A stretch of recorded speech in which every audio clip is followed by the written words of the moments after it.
успешни луѓе кои се успешни во својот професионален живот, но во исто време веруваат дека социјалната промена, конструктивна и позитивна во светот е возможна, но и веруваат дека таа е во нивни раце и во рамките на нивната одговорност се обидуваат да делуваат.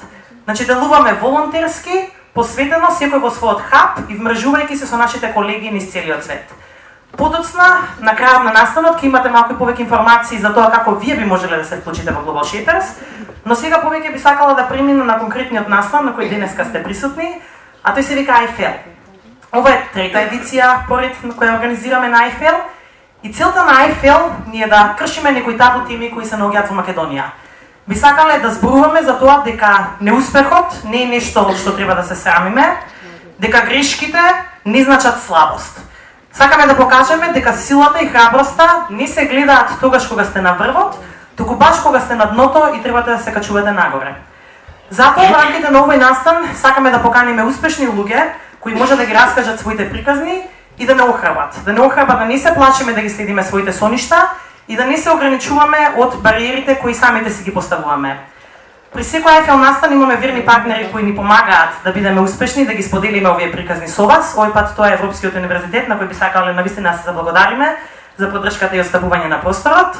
И особено на нашите говорници кои беа доволно храбри денеска да говорат на тема за која вообичаено во нашето општество не сакаме да говориме. Сите сакаме да поставиме некој филтер каде што ќе поставиме една успешна слика, една безпрекорност, но знаеме дека животот не е Инстаграм за да ставиме филтер, туку позади секој неуспех стојат многу солзи, многу пот, многу изфрустрирани моменти кога едноставно не знаеме што да правиме со себе и не знаеме што следи утредента. И токму овие говорници се едни од ретките луѓе кои се спремни да говорат кои се тие моменти кога тие доживеале неуспех и како успеале да продолжат и покрај тие моменти. Да се подготвам за првиот говорник. Првиот говорник ни е Антоанета Иванова, жената, тоест девојката, која стои позади познатиот македонски бренд Млади Инфо. Млади Инфо има 9 канцеларии во Југоисточна Европа, над 120.000 месечни посети на нивната веб страна и над 100.000 следбеници на социјалните мрежи. Како испадна приказната за Антоанета да е основа Млади Инфо? Значи во 2008 година, кога се врати од своите студии во Европа и Соединетите Американски држави, Антоанета сакаше да го сподели тоа искуство од нејзиниот живот, студии и работа во странство и во исто време се соочи со тешкотија на наоѓање работа, како што и многу млади луѓе во Македонија го имаат тој проблем. Што решава Антоанета? Антоанета решава да ги превземе работите во своји раце и отвара веб страница која ќе прирасне во Меѓународна асоциација за едукација. Таа веќе втора деценија им помага на младите луѓе да стекнат знаење и вештини, а од неодамна и преку иницијативата која се нарекува Social Impact Lab, им помага на младите да отворат своји социјални предпријатија и да започнат сопствени бизниси. Многу повеќе ќе слушнеме од Антоанета.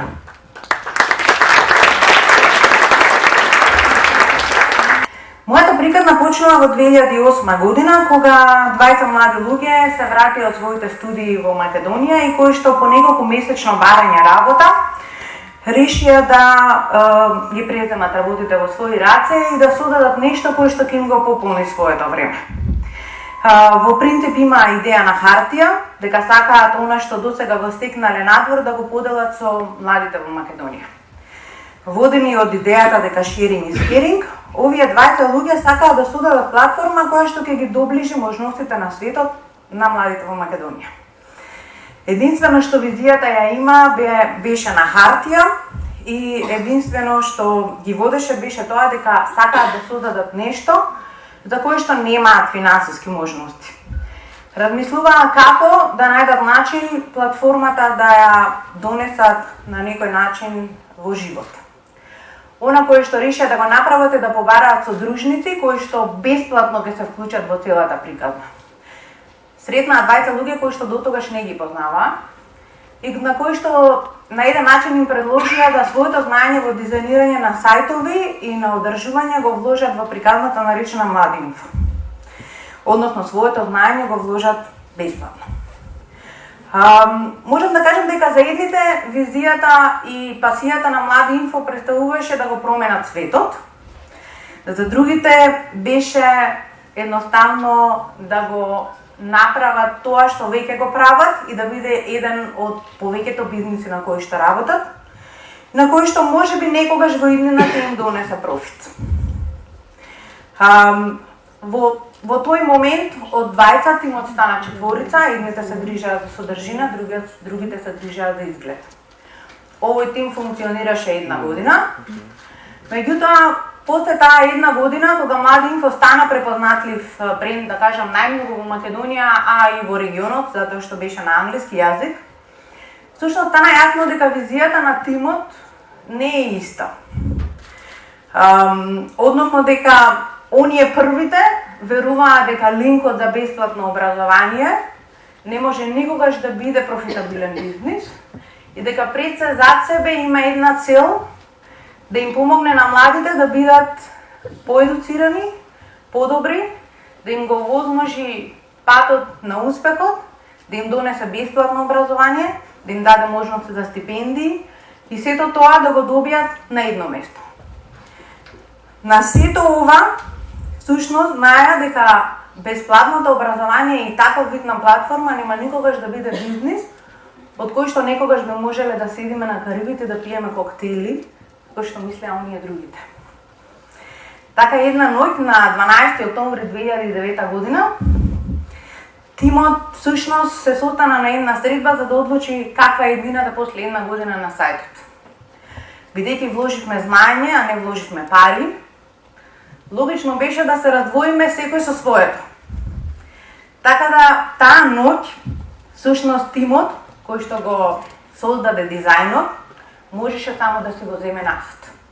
Со еден клик на сајтот и на буквално едно копче, Младинфо на таа вечер го снема од веб просторот. Во сето тоа пропадна и содржините кои што 1 година ги создававме, пропадна сето она што го градевме како бренд. Во сето она што таа вечер се случи, среќа во несреќа, е што брендот, односно доменот Младинфо беше регистриран преку мојот имейл. Така да тој остана во моје владење. Така остана и социјалните мрежи, така остана и сите контакти со јавноста. Ама немавме сајт. Таа вечер трчавме од пријатели на пријатели за да најдеме луѓе кои што ќе го поврзат доменот со страница на која што ќе пишува дека сајтот е во изработка. Ни требаат 3 месеци за всушност од октомври до јануари најдеме нов тим, платиме компанија да не го направи сајтот, поучени од претходната грешка, создадеме одново нова содржина на сајтот, бидејќи претходната ја немавме, и да направиме нов дизајн на Младинфо. Сакам да кажам дека грешката која што се случи тогаш ја научивме, меѓутоа не запре во идејата дека Младинфо и сето она што замина таа ноќ не можеме да го вратиме. 3 месеци и покрај тоа што во тоа време веќе имавме работа и тоа сериозна работа, ние не се откажавме од идејата дека вакво нешто им треба на младите. Денес Младинфо, како што спомена, функционира во повеќе земји, потекна од Македонија и ја води својата мисија надвор од земјата. Сакам да кажам дека кога во животот ќе се соочите со препреки, некогаш не зависат од вас, но секогаш треба да бидете свесни дека ако продолжите да се борите за пасијата и мисијата што сте си ја зацртале, ќе најдете начин. И на крајот од денот сакам да ви порачам дека некогаш околностите се такви, кога без финансии ќе треба да побарате помош, меѓутоа бидете внимателни од кого ја барате. Бидете свесни дека тие луѓе со кои ја делите вашата пасија, ја имаат истата цел. Благодарам.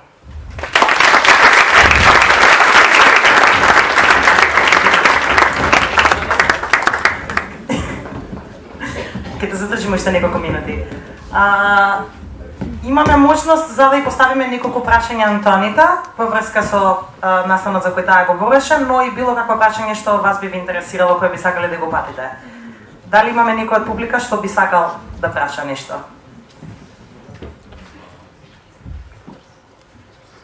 На почетокот е секогаш тешко некој да потегне нога, да ви оставам уште малку време. Или јас ќе се светам и ќе поставам на Антонита прашање. На вас ќе оставам подоцна ако сакате. Значи знаеме дека е многу тешко, особено кога ќе дојдеш од студии во странство, имаш одредени очекувања и амбиции и се враќаш во сопствената земја, да започнеш нешто од нула. Значи наместо да најдеш опција со знаењето кое го имаше и дипломата која поседуваше, да се вработиш на некој место каде што можеби ќе ти даде посигурна иднина, одлучи да започнеш нешто сама. Како беше во тие моменти кога требаше да превземеш одреден ризик, не знаејќи каква ќе биде иднината и која е сигурноста која ти ќе имаш? Генерално можам да кажам дека во тој момент јас немав избор. Мислам, изборот беше да седам дома и да чекам, или изборот беше да правам нешто. Она што го размислив за што поседувам знање и што можеби можам да го работам, можев да работам неколку работи бидејќи завршив различни факултети, да го совршував во различни струки, меѓутоа да, 3 месеци барав работа и ја немав. И тогаш реков, зошто да го губам времето, ајде да се обидам да направам нешто во најмала рака, барем да им помогнам на младите да го поминат сето оно искуство во образование кое што јас го направив, односно сите мои студии надвор кои што беа неколку и сите мои обуки на кои поминував, буквално кошта 0 денари. Значи сите беа буквално платени. Во тоа време зборувам пред 9 години, сега има многу портали кои што се такви, меѓутоа пред 9 години образованието не се подразбираше дека може да биде бесплатно, особено не надвор од Македонија. Така да во тој момент јас и немав некој избор дали имам нешто друго да правам. Јас барав работа, меѓутоа ја немав. Така да содавањето на Млади Инфо беше идеја која што постоеше со години, меѓутоа се содаде момент, што јас велам и немањето работа во случајот беше причина плюс да јас почнам да размислувам да го содавам Млади Инфо. Да ја најдев работа, сигурно немаше да го содавам Млади Инфо. Дали имаме нека прашање публика? Не? Океј, на крај ќе имаме можност повторно да ја поставиме прашање на Антонита. Имаше? Извинете. Кој? Со микрофон или без? Може без микрофон. Ајде, гласен си. Мене ме интересира само една работа, значи ја слушнам ме приказав, јас ја знам. Дали правеше грешки после ова, што извлече како поука од грешката? Има ли формула во која што тие грешките може да одведат во тој момент катастрофа до сила, не знам, позитивно приближување? Види, ние по природа луѓето секогаш прават грешки. Да бидеме срекни грешките нели да не носат големи последици. Правењето грешки, нормално јас би го кажала, првата идеја беше да кажам 10 грешки во 7 сајта, така беше идејата на конференцијата. Јас реков, окей, ќе треба да седнам да ги напишам. Инаку, нормално дека можам да набројам и 10 грешки кои што сум ги направила. И мислам дека е природно да се прават грешки. Не би било природно ако ние грешките толку влијаат на нас, да всушност не ни дозволат и не ни остават простор да ние продолжиме и понатаму да се бориме. Многу е лесно сајтот кога нели го снема во тие 3 месеци, јас едноставно да се откажам од идејата. Целата содржина отиде, што сега ќе се бориме да го вратиме назад. Така требало да биде, нели? Нашата изрека. Дали имате некој прашање? Позади? Што ти беше најголема инспирација токму во тој момент, дека треба да продолжиш со борбата и да го вратиш назад сајтот, а не да се откажеш и да бараш друг начин? Најголемата причина поради која продолжив и до ден денес се уште го работам, да кажем, Млади Инфо е тоа што сваќаш, можеби не секогаш директно, дека го менува животот на луѓето. Особено на младите кои што во Македонија, мислам дека им беше многу потребно. После волку години работење на порталот, многу млади луѓе признале дека Млади Инфо им го сменил животот. Добиле стипендија, заминале во странство, добиле обука, имале можност за пракса, нешто што го немале самите да го пронајдат или ќе го пронајделе можеби меѓутоа многу потешко. Така да идејата е дека сакаш да промениш нешто, ама имаш знаење како тоа да го направиш. Така да идејата на Млади Инфо денеска е и во другите земји. Сите оние гранки веруваат дека можат да го постигнат истото и на младите во нивните земји. Дали имаме уште некој прашање? Позади? Само на кратко. Прво, затоа што јас имам лично искуство со Млади Инфо, можам да кажам дека многу сум имала можност да одам на многу обуки кои се баш како Млади Инфо заедно. Мене ме интересира повеќе околу каква беше реакцијата на другите околу тебе кога реши да продолжиш, дали ти влијаеше поддршката од другите, како генерално тоа беше прифатено од луѓето кои што ја беше да донесеш?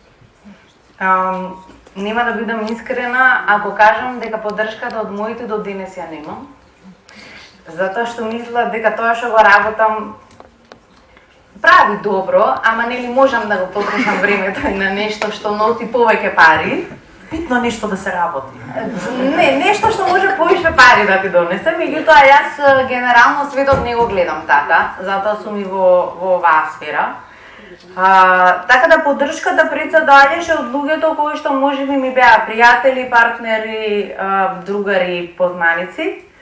Во секој случај беше најмногу затоа што ние за една година добивме многу следбеници. Нашите социјални медиуми остана и луѓето беа буквално оставени зачудени што сајтот го нема, па моравме нели да им објаснуваме и така натаму, така да ние чувствувавме еден вид обврска дека ние им должиме да го вратиме сајтот Млади Инфо, дека за една година сме постигнале толку многу промени и толку млади луѓе го добиле тој отворен пат надвор, што ние мораме да на некој начин се вратиме и да го направиме. Тоа е онаа пасија што на сите вас кои што не сте си ја откриле, би сакала да се обидете да се ја пронајдете. Нешто што едноставно не можете да престанете да го правите, како што луѓето што се инспирирани и пишуваат поезија, едноставно го прават тоа.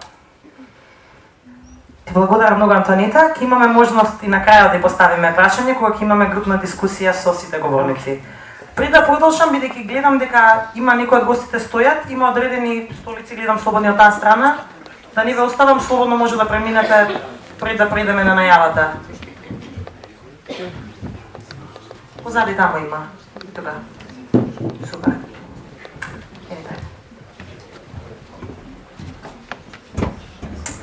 Одиме понатаму со следниот говорник, кој вели дека секој човек може се, ако ги оттргне рамките кои секогаш сами си ги поставуваме. Очигледно дека тој ги оттргнал своите рамки, бидејќи позади себе има низа на многу импресивни успеси, од функционер во извршната власт, пратеничка позиција, до бизнисмен кој сега го освојува Балканот. Значи, Зоран Витанов својата политичка кариера ја започнал во 2001 година, кога беше именуван за заменик министер за економија, додека во периодот од 2006 до 2008 година има пратеничка функција. Тој е основач на ЦФ Македонија, фирма која е посветена на тренинг и обука на предприемачи. Тој е познат предприемач, тој е советник, консултант, макроекономски прогнозер, нешто пропуштам, и многу други работи во низата.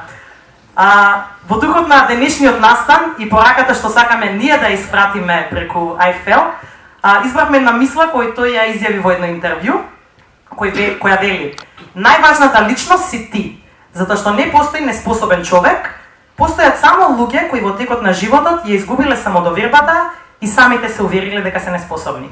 Со тие зборови оставам, Зорана Трезена.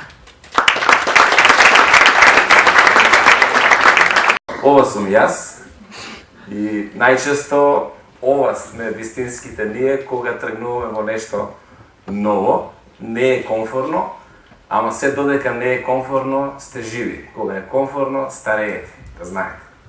Така да, немојте да бидете комфорни. Политиката, да, имам гревови, си признав и ви кажа. Меѓутоа, чист сум веќе 9 години. Нели како наркоманијата. Од 2008 жими мајка не сум веќе во политика. Но консултант сум од 11 јуни 90 година, на 10 јуни 90 завршив, не консултант, сум предприемач. На 10 јуни 90 завршив средно училиште, на 11 јуни 90 се регистрира фирма.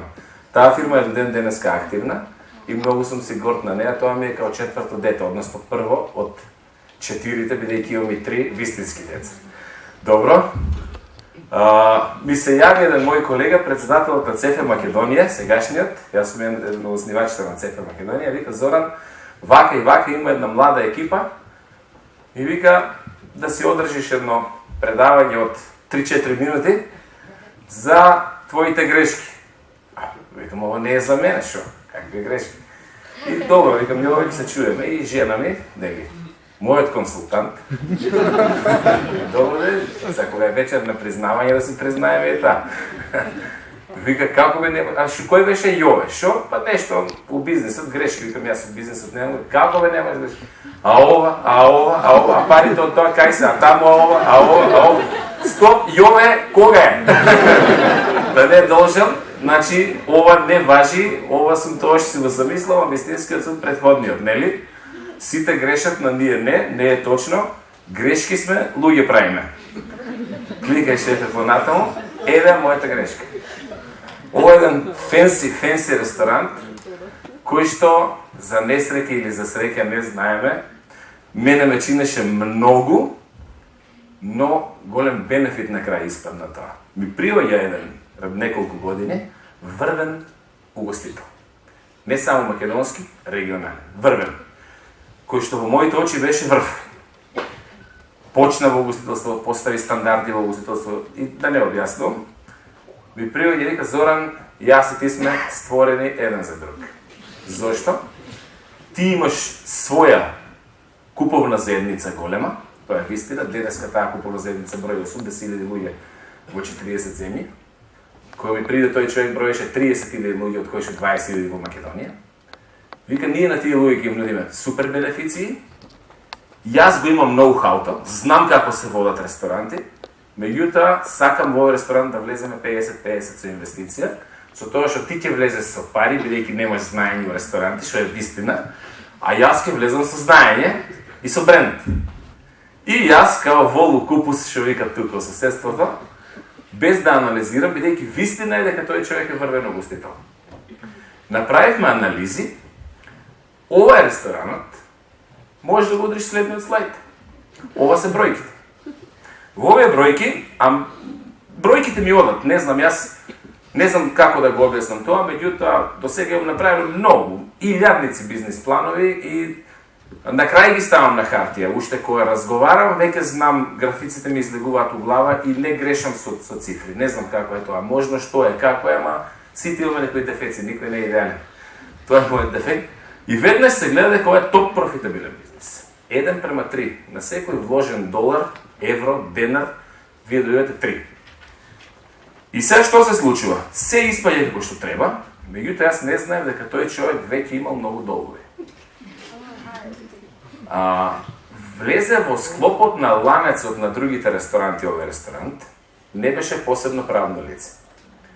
И затоа е таа фаца на почетокот што ја видовте, тоа сум јас од кога сватив што сум научил. Научив една многу голема лекција. Меѓутоа денеска на тој човек јас сум многу благодарен. Зошто? Јас таму изгубив многу пари. Кога викам многу пари, за македонски услови тоа се навистина многу пари.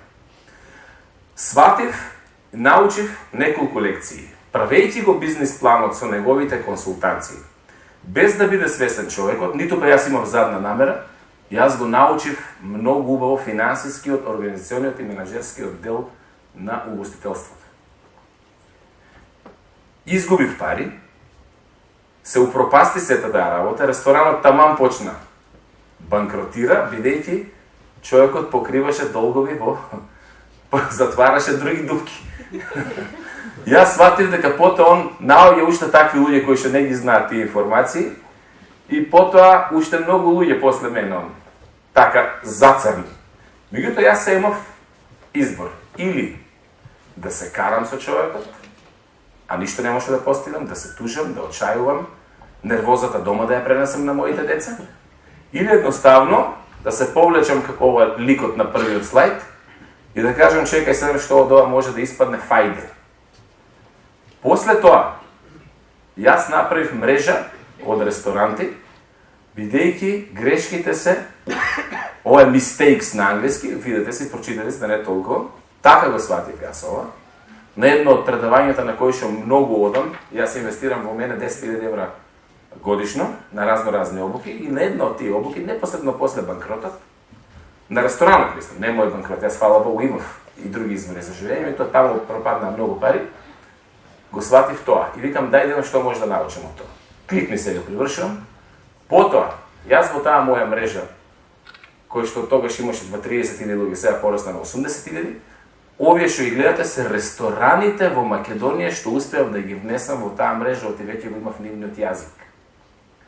Ги имав нивните проблеми во глава, разговарав на нивни јазик и сега тие ресторанти јас сме партнери. И Црна Гора, Индира, кликне, моја друга отачбина, по љубов, не за друго, толку мала земја, толку бавини, као што гледате, многу ресторанти внесоха во Црна Гора. Значи, ваше многу пари изгубив. Многу луѓе, многу мои пријатели, многу мои луѓе што ги мислев за пријатели.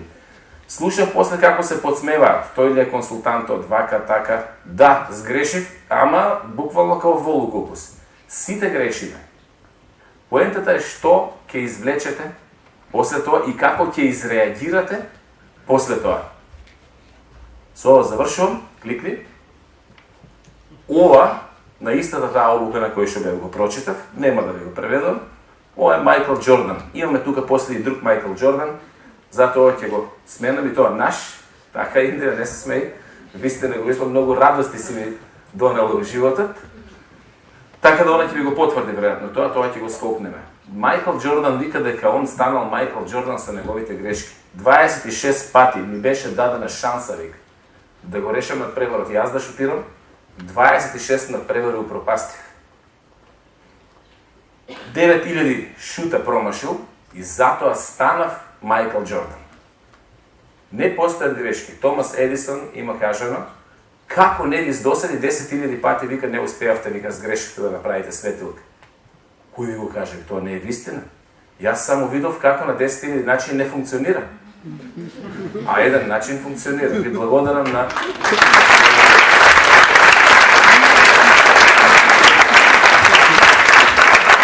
Благодарам за овој споделување на вашата приказна. Очекувам дека ќе има после оваа инспиративна приказна прашања од публика. Се беше кажано? Знаеш зашто не прашуваат? Се плашат да не сгрешат. Ајде, Лило се. Ако некој денес не сгреши, ми попадна настанот. Повелете. Зоки, кажи неколку збора за стравот. На англиски страв се вика fear. F-E-A-R. Англичаните на тоа, односно американците, на тоа викат false evidence appearing real. Стравот е болеста на 21 век. Стравот ќе ве остаре, стравот ќе ве парализира, стравот ќе ве однесе во болница, стравот доброволно ќе ве натера да останете на работно место кој што не ги сакате колегите, кој што ги трпите. Стравот ќе те натера доброволно да си ја намалиш платата само за да не го изгубиш работното место. Стравот ќе те завладее за ти да ползиш низ животот, или ти него ќе го совладаш, ќе станеш предприемач, ќе се ослободиш, нема да грешиш, туку ќе наоѓаш начини кои што не функционираат, ќе ти бидат скапи лекции. Но секоја лекција е инвестиција во себе, а само инвестирањето во себе носи резултат.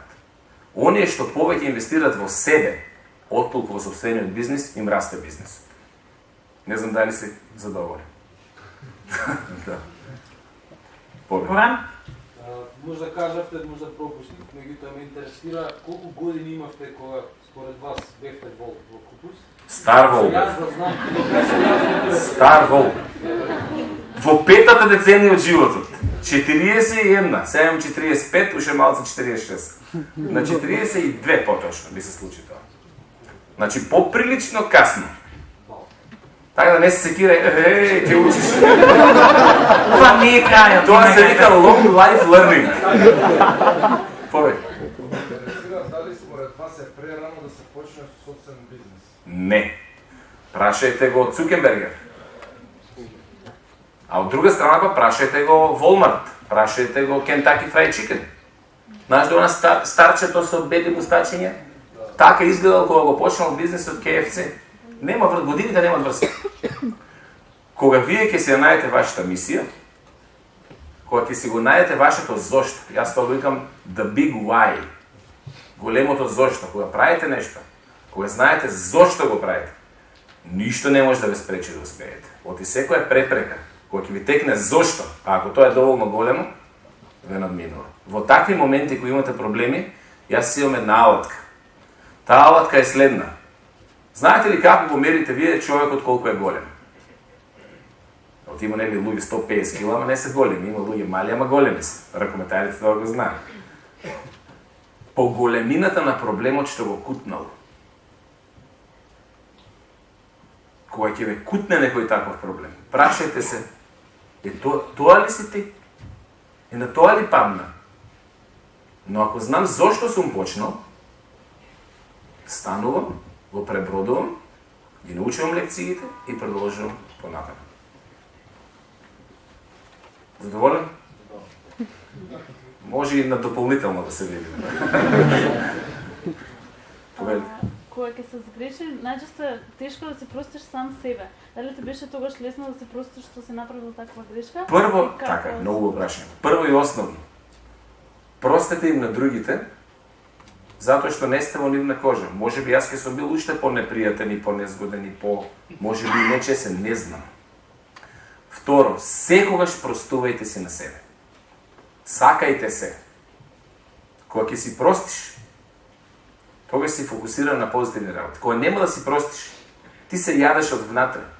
И тој црв ќе те уништи. Секогаш, во истиот момент простувај си. Но гледај, што поука од тоа може да излезе. Која е школото? Која е школото? Велете? Ме интересира кога ја направивте грешката, дали вашиот консултант и како ве советуваш? Види сега, тоа многу го прашам исто така. Доволно е, моето искуство вели вака, доволно е во живот човек да биде два пати среќен. Еднаш, кога го бира брачниот партнер, и втор пат кога бира професијата. Јас имав среќи од двата пати. Па са и без мозок да си лесно е во живот. Имаш тоа консултант.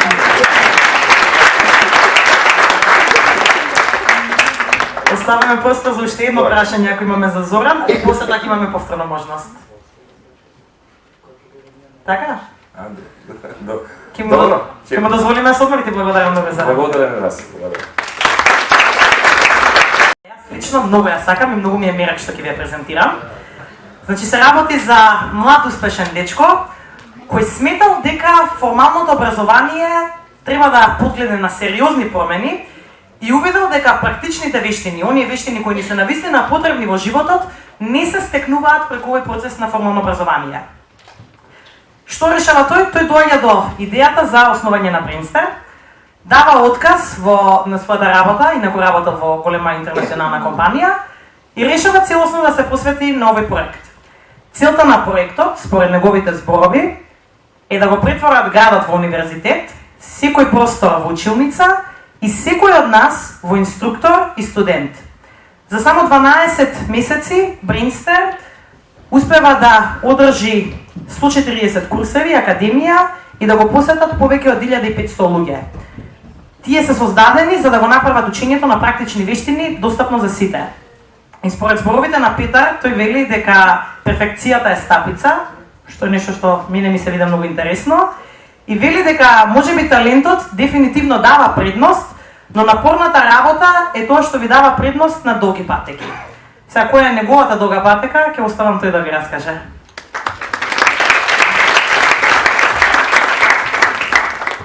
Здраво на сите. Првен се заблагодарам на шеферите што ми избра ја да бидам покрај Индира, Зоран и Анита, Антоанијата, извине. Ја ќе бидам исто така краток и ќе пробам, кои прашав организаторите дали имам стварно само една грешка да треба да споделам, се случија неколку поголеми грешки во овие изминативе година и пол. На крај ми потврди дека треба само една. Ќе кажам онаа грешка што за малце ќе не уништеше бизнисот уште пред да се роди. Кога правев презентацијата вчера, размислував малце и на оваа тема на грешките. Има една работа што цело време наверојатно и дома ни ја кажуваат, да учиме од тугите грешки. ни јас, ни никој од нас не има научено таа лекција, најверојатно ќе ја научиме кога ни се случи грешката. Втората работа е дека не е толку страшно да се прават грешки дефинитивно, ама ако успееме да ги спречиме на време, подобро е да ги спречиме, него потоа да ги решаваме грешките. И третата работа што мислам дека е најважно за мене, и оваа работа ако ја научите, ако ја разберете, ќе биде многу добро, е не дозволувајте иста грешка да ја повторите втор пат. Тоа ние што правиме во нашиот тим е кога ми се случи некоја грешка, ја правиме добра анализа не на последиците, дека тие се очигледни, него која е вистинската причина што се случил проблемот, за да најдеме решение и да не дозволиме слична или иста грешка да се повтори втор пат. Јас сум Петар Ниновски, сум основач на Brainster. Brainster е на пазарот околу 2 години, еден од поуспешните стартапи во регионот. До сега има организирано околу над 150 курсеви, работилници и академии. Целта на Brainster е да им преку курси и академии да им овозможи на луѓето кариерата која секогаш ја посакуваат. Пред да започнам со овој бизнес, работев неколку години, 4-5 години во голема интернационална компанија и првата грешка што ја направив на самиот почеток. Може и следна страна. Грешката беше дека принципите, имам и колешка од претходната работа, принципите на работа во бивша колешка, да. Принципите на работа во таква голема интернационална компанија која има над 50.000 вработени на глобално ниво се многу строги, поготово во автомотив индустрија каде што толеранцијата на грешка е многу мала.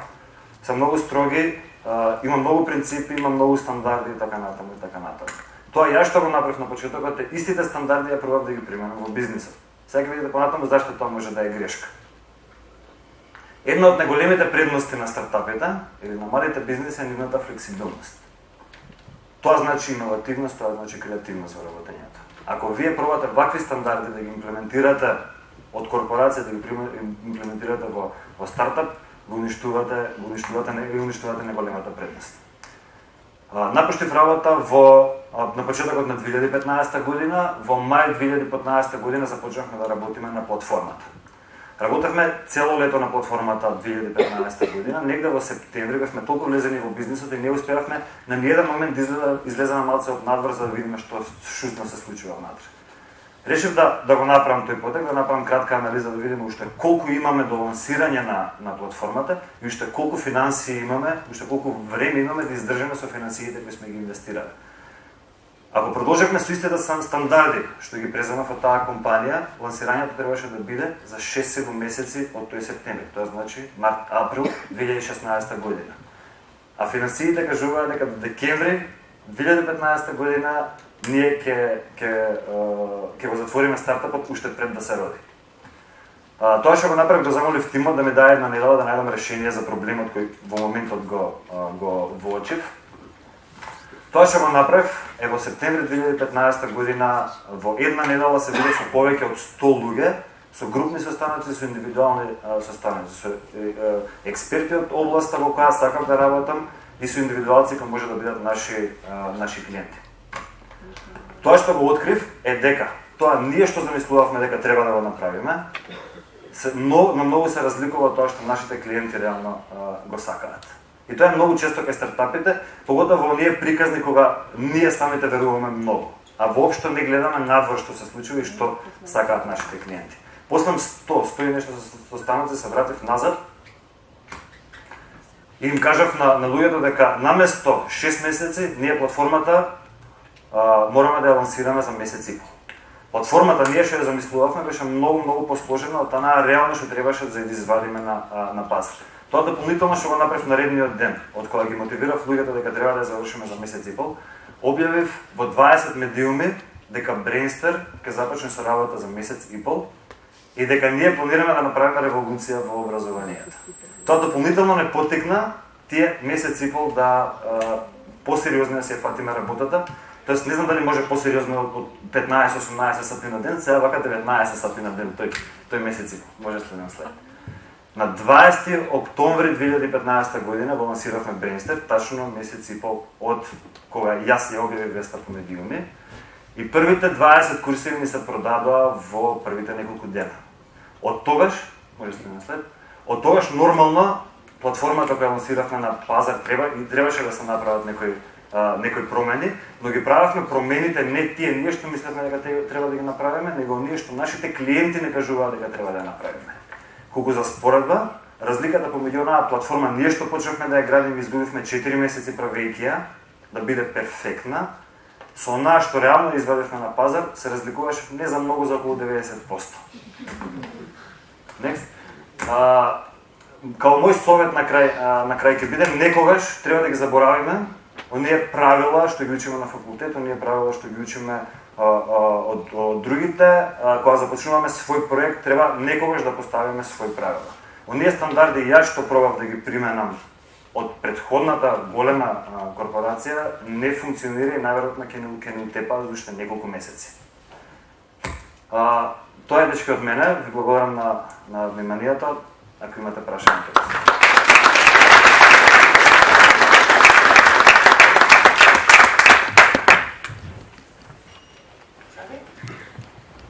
Дека направивте револуција, се согласувам. Дека извадивте одлични кадри, тоа се согласувам, тоа сум запознат и ме интересира во вербата во тим. Само која насоката молам? Во насоката во вашиот тим, што е околу вас, прекрасните луѓе, вашата десна рака и во тимот на соработници. Така, ако работиме на стартап, најверојатно немаме толку простор за недоверба. Имавме едно погрешно вработување, што малце наврати назад, тоа дефинитивно. Тоа така работи се случуваат, ама мора да ја имаш довербата во твојот тим на 100% на почетокот, за да немаш ни време, ни простор да контролираш све што тимот ќе направи. За среќа ја го одбрав фантастичниот тим и ако не се тие тука со мене, најверојатно ова што го направи Brainster немаше да функционира, ама најверојатно на почетокот мораш да се одслониш на сенс и на доверба. Па понатаму, најверојатно ќе се сменат тие работи. На тимот предавачи многу беше на почетокот. На почетокот не беше многу тешко кога почнавме, бидејќи сме Brainster кој никој не го знаеше и требаше ние да почнеме да хантаме, да бараме експерти од областа, со сите други ги знаат. Тоа што го направив, ја претходно немав никакво искуство, ова ми е прво искуство со предприемништво, претходно бев баш корпорет гледано и на филмовите што може да го видите, работи у фабрика, се дружи со машини и со роботи. И не знаев никој од заедницата. Тоа што го направив ја е уште пред да почнеме, тој септември што ви го кажувам, почнав да се 800 со потенцијални клиенти, почнав да се советувам и да барам совети од оние експерти што сега ни се предавачи кај нас. Критично беше првите неколку курсеви, затоа што оние предавачи не сакаат на било кој да ме дадат довербата, нели да бидат инструктори. После тоа, од кога ги добивме првите неколку рокстарс, првите неколку експерти, другите се приклучија заедно со нив. Пази што прашуваш. Јас да прашам, што беше она клучно што одеднаш реши да го напуштиш корпоративниот момент и да почнеш да создаваш нешто? На претходната работа, последните неколку години работев како тренер за проблем солвинг и за Six Sigma, не знам дали знае некој од вас тука, освен колегите. Да. И тоа што сакав да го направам ја имав идејата за Brainster, но тоа што сакав да го направам е да излезам од фабриката кај што работев, од компанијата кај што работев и веќе имав неколку понуди за да работам како консултант во други автомотив и тек компании. После некое време, кога почнав да ги давам тие консултантски услуги, се уште работев во фабриката, ама се замислев ако има платформа каде што тие експерти, не оние се наоѓаме на факултет, ама не професори, ама оние експерти од реалниот живот, што имаат real world skills, да имаат платформа каде што ќе може да го споделат своето знаење, би било фантастично. И така се роди идејата за Brainster. Од едната страна експерти од областа, од другата страна индивидуалци и компании кои сакаат да научат реални вештини кои му се потребни реално на нас, на пазарот на труд. Тоа беше клучниот. Ама не беше, сега да бидам искрен и пред вас, не беше она толку критично напуштање работа all in. Јас напуштив работа, имав неколку джокери што за среќа не ги искористив. Да само да го прашам сега. колку сознанијата од маркетингот ти помогнаа да се ориентирате кон основната цел, купувачите, како вашите клиенти? А уште еднаш ќе Колку сознанијата што ги имате од маркетингот помогнаа вие, значи, кога сте направиле грешката, вече представете да се ориентирате кон купувачите, клиентите ваши, тие да ви кажат што треба да направите. Во маркетингот основната цел е купувачите. Така. Кажи, тоа е во право, тоа е кратко. Значи, вие сте го направили право од право и сте го Дефинитивно, да. Среќа што не беше касно што одлучив тој потек да го направам. Тоа што ви го кажав, за 80-90%, не знам дали може да се изрази во проценти, ама ги имам скиците од едната платформа како ја замисливме и после тие месец дена другата што реално искористивме да изградиме платформата. Но не застанавме се тука, ние постојано го правиме тоа. Постојано го правиме разговори со нашите неформални, формални разговори по мејл. Постојано ги гледаме што клиентите сакаат за да знаеме што можеме понатаму да понудиме. Интересното е кај оние луѓе што се уште не знаат што точно им треба, а имаат идеја што сакаат да бидат или каде сакаат да идат со кариерата. Тогаш кај нив е малце по-челендж за да почнеме, за да почнеме да ги насочуваме, ми тука добро се снаѓаме. Благодарам. Оно што го нудите е да вие што им нудите. Тие треба да кажат дали го правите или не. Академска потврда добивме. Благодарам. Некој друг позади?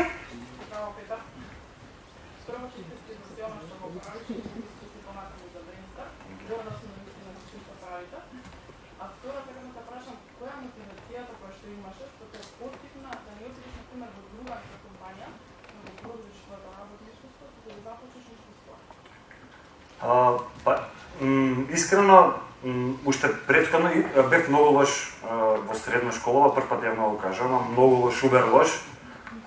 Бев солиден студент, ама само заради тоа што имав неколку ментори на факултет што уште од многу рано почнаа да работат со мене. Ама она многу лош, навистина лош, не знам дали има некој полош тука во просторовија од мене, може да го проверите тоа некој.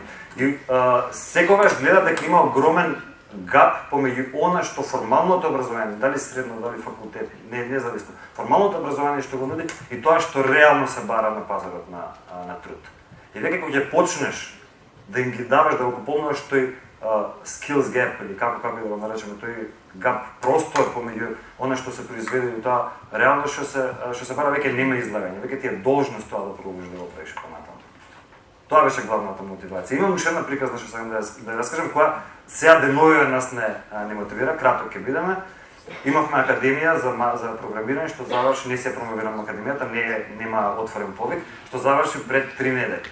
На таа академија ни дојде еден чичко Горан, што имаше 42 години, машински инженер, ама не му се посреќило на човекот и животот. Батко Горан, ние си го викавме чичко Горан така. И се зафркававме. И немаше претходно никакво признање од програмирање. За 5 месеци човекот толку се посвети и по завршување на академијата не заврши пред неколку недели, пред 3 недели сега работи како програмер. Разбирате, ние сме го сменили животот. Тоа е, мислам, за тоа постоиме, за тоа работиме искрено.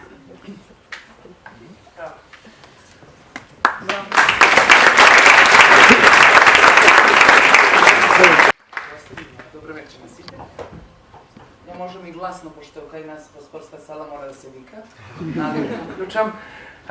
Уште еднаш добро вечер. Кога добив покана за тука, јас и сега не знам зошто ме поканија, затоа кога слушав моите соговорници, сите се за бизнис, ама мислам дека јас можам оние работи што ви се случуваат изван бизнисот, а многу се битни, не само у животот, кои се многу битни случувања, ми кажа да изаберам една грешка. У спортот знаете сите дека има многу грешки, така да дома седнав и многу си размислував која грешка да ја излечам.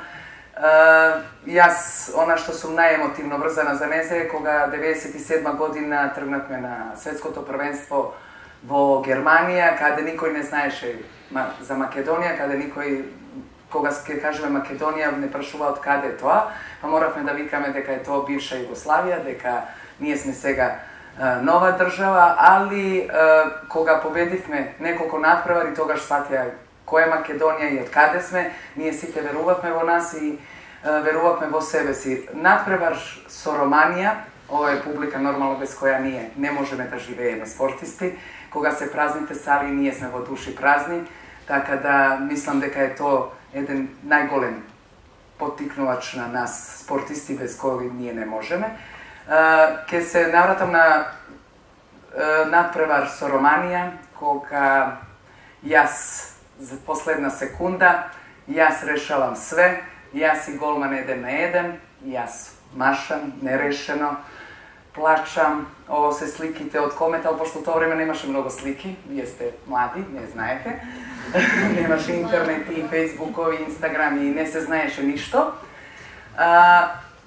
Многу тешко го поднесов тоа, али нерешен резултат мораше да се продолжи, има продолжетоци, морав да се кренам, да станам, пошто знам дека цела екипа очекува тоа од мене и знае дека кога индира она како што треба да биде, дека сите ние можеме да направиме голем резултат.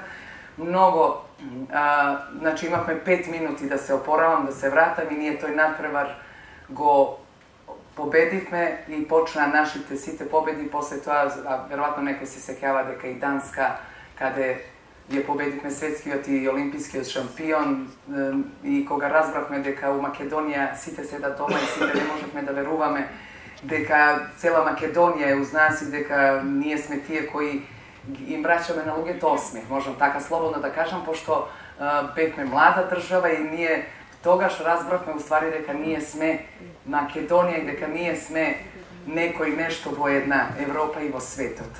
После нормално почна многу успеси, многу порази, многу, али пак ќе се навратам, ово е моментот кога освоивме Лига шампиона 2002 и сега ми емоции доаѓа, да знаете, али само можам како човек да ви кажам, не треба никогаш да не верувате во себе. Не слушајте и не гледајте, денеска млади се тука и излага, јас сум разбрав дека сум најстар. Малку е лошо кога ќе се свртиш и нема никој постар од тебе, али нема везе. Наискусен. Не верувајте и не се оптеретувајте со луѓето кога на фейсбукови, на инстаграми и на интернет страни луѓе си дават слобода да ви кажуваат за оно што вие го работите. Немојте, јас да сум го гледала тоа, кога станав тренер, кога сите викаа нема врска, она не зна ништо, јас 3 пати отидов на Final Four, не освоив, можда така требаше да биде, јас верувам дека можда некогаш ќе освојам, али немојте да се оптеретувате со луѓето кои седат дома и немат никоја работа и пишуваат, си дават за слобода да кажуваат што и како треба. Значи, јас го исклучив Фейсбукот, затворив интернет, верувам во себе, знам дека луѓето најблиски околу мене ми веруваат и треба, значи, вие сами да си кренете глави и да кажете, ако јас не се сакам, не може никој друг да ме сака. Ако јас не верувам у мене, не може ни човекот најблисок до мене да верува у мене ако сум ја таа која не сум сигурна. Мене најмногу, тоа сега ќе ви кажам за бизнисот, пошто тоа кога јас не сум македонка, али се осеќам во душа дека сум најголема македонка и најмногу ме боли кога ќе отидеме негде каде во странство и ќе кажат ние македончиња сме. Ја многу се нервирам затоа што со самото тоа кога ќе кажеме македончиња и сите остали ќе не гледат како македончиња. Јас секогаш кажувам јас сум македонка со полни уста и кога ќе станете пред луѓе како големи македонци и они ќе ве гледат како личности кои треба да веруваат во нив и кои можеме со нив да направиме муабет. Кога ние сами не веруваме во себе, никој нема да верува. Јас толку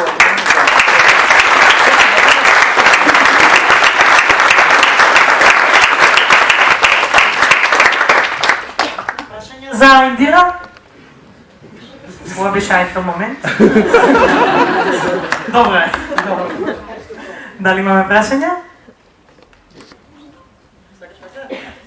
Индира, сега да те прашаме од играчката кариера, ни ја кажа твојата најголема грешка, но ме интересира од некоја поскоро време, да кажеме, од тренерската кариера, дали имаш нека најголема грешка која што би можела да издвоиш? Да, ја имам најголема грешка и ден денеска така ќе се штрецнам на таа грешка, веројатно сите знаете, гледавте таа, кога на Final Four ставив тайм-аут, а Јуле Партенко даде гол. И тоа ми се врти цело време, шта би било, как би било, али што би рекли македонци, така требало да биде. И сега кога зимам тајм-аут, значи од грешка си учам, кога ќе го земам тајм-аут, многу ќе размислам да се доближам до масата, до делегатот, да го спуштам тајм-аут, или ќе кажам на некого оди, може сега спушти го. Да. Прво позади раката, па? Прво женско има предност. Да. Тој беше најголем мотиватор во сите кога е било измеѓу да победите или да не победите, за да продолжите кога сте биле сигурно многу изморени, истоштени, готова веќе толку, не можеме повеќе. Не само за вас, него зборам за целиот тим. Што ве најмногу бодрало, која мисла во главата било? У спортот нема, не можам повеќе. Верувајте, кога ќе се излезе на терен, мојот сопруг има обичај да каже кога ќе излезе моја сопруга на терен, да ја прашуваш како се вика, она нема да знае. Кога судија ќе даде знак за почеток на надпревар, тоа се некои моменти кои би сакала некои луѓе, не знам дали има тука спортисти, веројатно би знаели што е тоа чувство, немаш осет кај се наоѓаш, сакаш да направиш најдоброто, знаеш дека е тоа 60 минути и дека мораш да бидеш најдобар во тој момент. Моментот има денови кога не си најдобар, кога правиш грешки, ама тука се и луѓе кои треба да те тргнат, да те смират малце, али мислам дека мотиватори се најголеми, како што кажав, е публика која у моје време многу сум сретна, кога у Кале ќе влеземе, кога ќе видиме тој цел народ тамо, дека не може никој да излезе од тој простора да не отиде со погнати глави, пошто ние мора да победиме. Колегата Шипер? Да, јас сум еден од тие што се сеќавам многу убаво на 97-ма и поради вас го засакав ракометот. Ме интересира, еве сведоци сме од 97-ма, имаше некој убав поден во ракометот до 2002 дели кога до 2004-5. Па да, на врвот кога беше кометал уште некоја година, меѓутоа за жал подоцна знаеме што се случи, падна. Ајде врз основа на таа грешка зборувам како клуб, еве сега потоа ја продолжувате кариерата во друг клуб. Што според вас недостигаше? Дали е финансиска мотивација, дали е мотивација од публика, дали тимот едноставно кога ја завршува кариерата, а нема наследници, што е тоа што не остави Кометал и ден денеска да биде тоа што беше? Па добро, за Кометал збориме, зашто? Па добро, тоа е за еден тим, чисто за споредба, еве да не ни се случува тоа понатаму во Па добро, пак ќе се вратиме, без пари се не може ништо, значи мора да има луѓе кои ќе финансират, кои ќе вложуваат во спортот. Трифон вложуваше, господин Трифон, ние сме Трифон затоа што сме како фамилија, вложуваше 14 години. Мислам дека човекот стварно вложи многу и даде многу на Македонија и за спортот. Требаше можда, јас секогаш кажувам дека мора имаме многу бизнисмени кои можат да вложуваат, не мора во толкави суми, али мислам дека Македонија има доста бизнисмени кои би можели да помогнат да спортот и не само ракомет, него спортот да напредува, јер мислам без тие луѓе не може ништо да се деси. Спомнавте неколку пати за празни сали и во ваше време дека било поразлично. Што мислите, чија грешка е тоа што денеска имаме празни сали? Не можам да кажам чија грешка. Пошто ние бевме ракомет, женски беше у тоа време, единствен спорт, можам така да кажам, затоа што немаше ни машкиот ракомет, не беше на некој голем ниво. Дали тие години кога ние, како ракометарки, ги сплотивме сите во Македонија како една. Сега мислам дека нема тоа. Сега политика се меша во секаде. Тоа време бевме сите како една, бевме сите зелено-жолти, тоа беше една Кометал боја. Значи, така да не можам сега да го порадам ово време, повозрастна сум, постара, позрела, сега се млади, повеќе пари има. Мислам дека у нашето време, ако можам да додадам, у нашето време немаше толку пари како сега што има. Не игравме за многу пари. Пред се игравме од љубов, од тоа што го сакам и нормално да имам еден нормален живот. Сега суми се у цел свет, у цела Европа, у ракомет и у секој спорт. Се цифри кога ќе слушаме се огромни и мислам дека спортисти малце сега повеќе размислуваат на папир колку што имам и дали ќе добијам на време, него на теренот. Тука беше разлика. Ќе си дозволам јас едно прашање пред да ви дадам за спорт на двајцата. Значи, мислам ова е одлика на спортот, ама мислам дека и не е само во спортот. е појава што често се случува во Македонија.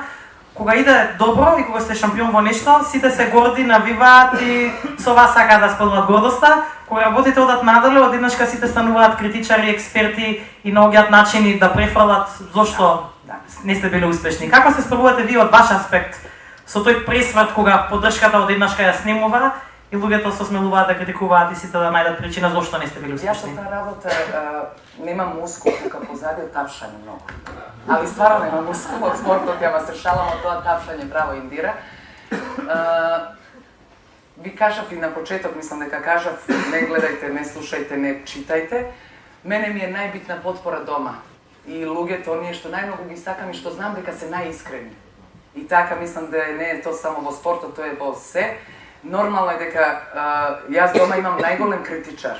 Човекот кој го разбира спортот, кој знае спортот и никогаш у живот не ми кажа да, тоа сакав само да ви кажам. Значи, у живот никогаш мојот сопруг мене нема кажано браво жено, денеска си била најдобра. Јас ке дојдам дома, давам 14 голови, победуваме, све, он вика, ја полна себе влегувам дома, што кажеш, он вика, а кога ти помине она, а кога шутна тамо и онака како балон издуван, си сетила, али сега знаем и зошто.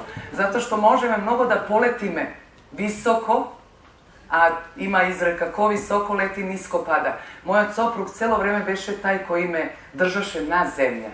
И за тоа сум му многу благодарна, затоа што веројатно некои моменти у еуфорија кога бевме 2002, кога 97, 8, 9, сите години, веројатно би полетела, ама беше човекот кој ме фаќаше за крила и викаше стоп, ќе дојде и после времето.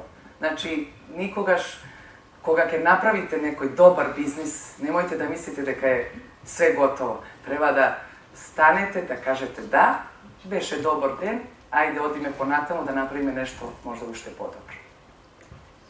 Извинете, Зоран, само пред вас крена, следам, позади. Ајде, кај се сикаме на примерот со Романија. 19 години потоа, 15 години као комшија не сум се усмирил да прашам, а сега не знам да прашам. Зашто не си? Се склопија куцките со стартапите. Значи, тој беше и стартапувачки натпревар, ако добро паметам, си играше продолжение 2 пати по 5. 2 пати, така. После тоа имаше пенали, и го добивме на преварот на пенали. Така. На тој натпревар палетира од Дуи беше експлодира. Она експлодира у тие моменти кога... А беше успевана исто така, имаше црвена карта.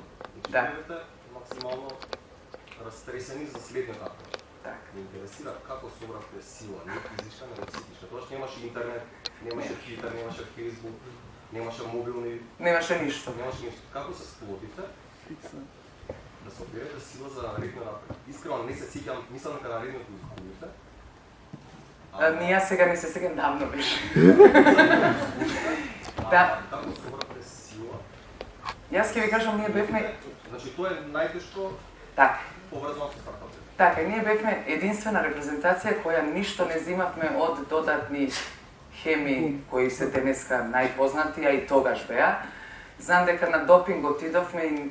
Само да одговор да го поврземе со стартапите. Значи, тој психолошки го не Да. Сега ќе ти кажам и психолошкиот момент. Имам увод. И после пета ќе се случи. Значи, мене ми кажа 7 минути, ама не можам ја, ние спортисти, ако почнеме да зборуваме, ние не застануваме. Значи, ние отидовме тамо, допинг, вика, шо сте пиеле? Кафе. Дали имавте некои таблети? Немавме, ние не да знаевме дека сите репрезентации нешто зима.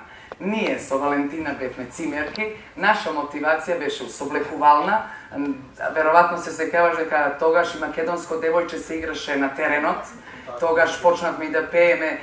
Наш мотив беше да кога ни кажа дека у Македонија сите не следат, прво на почеток мислевме брзо ќе се вратиме дома. Кога разбравме, кога победивме Данска и нема да се вратиме, тогаш разбравме дека уствари ние имаме многу сериозна работа да ја решиме, више не играме само за себе, него не гледа цела Македонија. Ние бевме сите како една фамилија, како што у бизнисот е многу битно да имаш сплотени сите, јас и Валеро Деловиќ по 24 сата јамб игравме, така ни беше мотивација како да идеме дале, али можам и да ти кажам дека после тој надпревар примавме сите инфузии, затоа што се сеќавате дека на репрезентација игра 6 до 7 ракометарки, кои мора немавме толку замени како што сега има 16, тогаш имаше 12 ракометарки. И мислам дека мотивација и оно наше искрено дружење и не крева да одиме далje, да кога ќе излеземе, како што кажав на девојче, кога ќе излезем на терен, јас бев со толкави отоци, ама кога ќе искочим на тој терен, кога ќе видам публика, кога ќе видам противникот, викам можам и морам. Значи, кај нас е спортисти многу битно тоа можам и морам. Јас играв со секој надпревар и кога освајавме Лига шампиони со инекции, така да тоа е приказна друга некоја, али мислам дека кај нас спортисти е поинако, ние не паѓаме на прво. Значи, ако ме бутне некој, јас уште станувам поголема. И знам дека е тешко, и знам тие надпревари. Кога дојдовме дома, јас од Германија 6 кила ослабнав. Исцрпувачки беше, али кога се вративме тука, знаевме зашто беше. Зоран имаше прашање? Многу слично е на ова, значи како да се читаме мислите. Затоа што моето е фокусирано на моментот на промашување и сега имате кратка пауза пред продолжување од 5 минути. Што те дигна?